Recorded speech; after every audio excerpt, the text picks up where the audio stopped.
The second critical choice that I made was to commit to a two-way agreement. And Jeri Dawn, I literally think about these five choices and I think about not only you with your leaders, Yeah. you personally, I think about you and everything you did to impact the person, the person that you have served in transforming their lives, and the two-way agreement with that customer, that client, that human Right. being.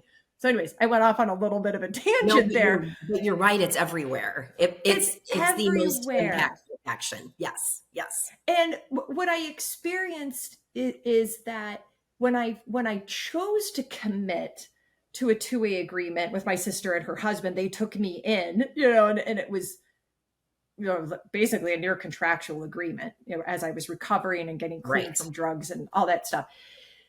But what I realized is the power in committing, that at first my actions started from, I have to do this. But Mhm. then through the commitment, it transformed to, I actually want to do these things. Yes. Yes. So tell us more just about your perspective with two-way agreements. And then if there's one that you would share with us that you've entered into, what you gave and what you got.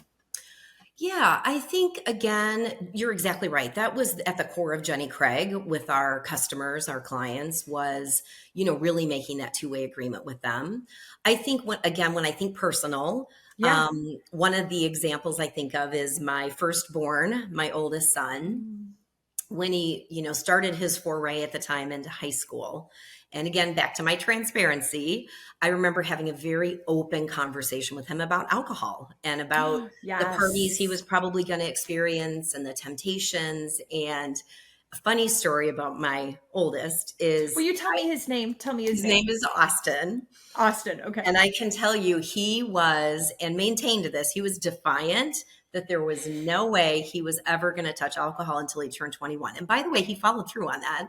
But Wow. again, in my objective and my choice to be very open and transparent, Yeah. I remember saying to him, I understand and I love that you're committed to that. But the reality is, things may happen and you may make a mistake, so to speak, right? And my Mhm. main objective of this two-way agreement, as is very common now, I think, in high schools, and back then it wasn't as much, was my concern about him either driving while intoxicated Yes. and either killing himself or somebody else. And so we had a very open conversation about that. And it was a commitment that we made. And the commitment was that if he found himself in that situation, he would contact me with, at that moment, no repercussions, right? It's about Yeah. me making sure he's in a safe place. So I think in general, in our family, I think we've maintained that for each of us. You always want to protect the people that you love, Mhm. but we try really hard. I only have the two boys. I've got Blake and Austin, Okay. but the four of us try really hard to always be very open with each other about anything that we're going through so that we can support each other through it. So I think that two-way agreement and transparency and communication has been like extraordinary. Oh my gosh. And it Um, goes back to your first choice on communicating. Absolutely. Exactly. Exactly. It just, It's like a Seinfeld episode. it is. It just like keeps So, going. Right. right. And of course, as you just stated for work, the first thing that Mhm. comes to my mind is the client, right?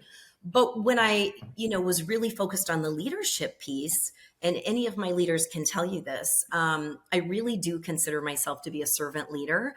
And I always went into a new team with my job and my role is to make sure that I'm giving you the tools and the skills that you need to be successful. So I need you to be open, honest, and transparent with me on what it is that you need.